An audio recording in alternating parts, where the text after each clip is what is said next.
যে কোনো মুহূর্তে ইরানে হামলা চালাতে পারে যুক্তরাষ্ট্র, এই নিয়ে রুদ্ধশ্বাস পরিস্থিতি বিরাজ করছে বেশ কিছুদিন ধরে। কখন হতে পারে সম্ভাব্য হামলা, এ নিয়ে বিশেষ এক প্রতিবেদন প্রকাশ করেছে ইসরায়েলি সংবাদ মাধ্যম জেরুজালেম পোস্ট।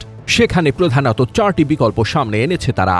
প্রথম বিকল্পে বলা হচ্ছে, আগামী বৃহস্পতিবার অর্থাৎ 26 ফেব্রুয়ারির মধ্যে ইরানে হামলা চালাতে পারেন যুক্তরাষ্ট্রের প্রেসিডেন্ট ডোনাল্ড ট্রাম্প। তবে এটি তখনই ঘটতে পারে যদি সার্বিক মূল্যায়নের ভিত্তিতে ট্রাম্প ইতোমধ্যেই তেহরানে হামলার সিদ্ধান্ত নিয়ে থাকেন। 26 তারিখ তৃতীয় দফার আলোচনায় বসে যুক্তরাষ্ট্রকে একটি লিখিত প্রস্তাব দেওয়ার কথা ইরানের। সেই প্রস্তাব প্রত্যাখ্যান হলে সেদিনও ইরানে হামলা চালাতে পারেন ট্রাম্প। তবে এর সম্ভাবনা কিছুটা কম বলেই মনে করছে জেরুজালেম পোস্ট। কারণ মার্কিন কর্মকর্তারা বলছেন, বৃহস্পতিবার যুক্তরাষ্ট্র ও ইরানের মধ্যে বৈঠক হবে। নতুন ইরানি প্রস্তাব মূল্যায়ন করার জন্য ট্রাম্প কিছু সময় নিতে চাইবেন, সেই সম্ভাবনাই বেশি।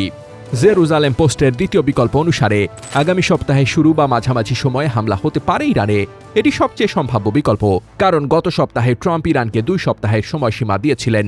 এই সময়ের মধ্যে সমঝোতায় না পৌঁছালে হামলার হুমকি দেন তিনি।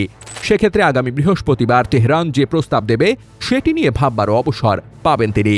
তৃতীয় বিকল্প মতে রমজান শেষে 19 মার্চের পরপরই হামলা হতে পারে। মুসলমানদের জন্য পবিত্র এই মাসে ট্রাম্প আঞ্চলিক যুদ্ধ শুরু করতে নাও চাইতে পারেন, কারণ এই সময় যুদ্ধ শুরু করলে মধ্যপ্রাচ্যের সুন্নি মুসলিম মিত্রদের প্রস্তুতিতে প্রভাব পড়তে পারে। খামেনি তাদের বিরুদ্ধে পাল্টা হামলা চালাতে পারেন, সেই আশঙ্কা রয়েছে। এছাড়া রমজানের মধ্যে হামলা হলে খামেনির যুক্তরাষ্ট্র বিরোধী ন্যারেটিভ আরও জোরালো হতে পারে।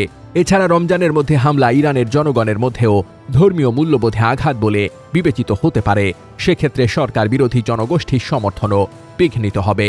তবে জেরুজালেম পোস্টের মতে হামলার প্রশ্নে দ্বিতীয় বিকল্পই সবচেয়ে সম্ভাব্য, কারণ ডিসেম্বরের শেষ দিক থেকে অচল অবস্থা চলছে। মধ্যপ্রাচ্যে বিপুল মার্কিন সেনা উপস্থিতি ধরে রাখতে পারছে ব্যয়, সবচেয়ে কম সম্ভাব্য।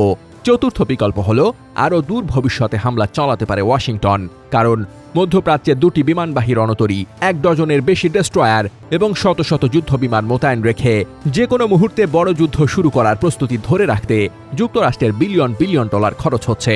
বেশিরভাগ বিশ্লেষকের মতে হামলা হলে মার্চের মাঝামাঝি সময়ের মধ্যেই হবে। এর বেশি সময় নিয়ে বিপুল ব্যয়ে এত বড় নৌবহর ধরে রাখবেন না ট্রাম্প। এর মাঝেই হয় তিনি এটি ব্যবহার করে যুদ্ধে যাবেন, নয়তো চুক্তি হলে তা সরিয়ে নেবেন। তবে কয়েকটি বিষয় মনে রাখা দরকার। এ পর্যন্ত প্রত্যেক বিশ্লেষকই ভুল প্রমাণিত হয়েছেন।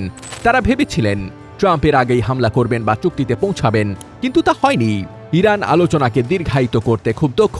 ট্রাম্প সম্ভবত তার শাসনামলের সবচেয়ে বড় সিদ্ধান্তের মুখোমুখি।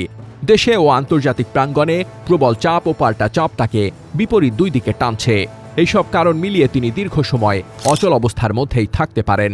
হয়তো আরও স্পষ্ট ভালো কোনো সমাধানের অপেক্ষায় থাকবেন ট্রাম্প। আর তা হতে পারে যুদ্ধ নয়, আবার এমন চুক্তিও নয় যা দুর্বল বলে মনে হবে।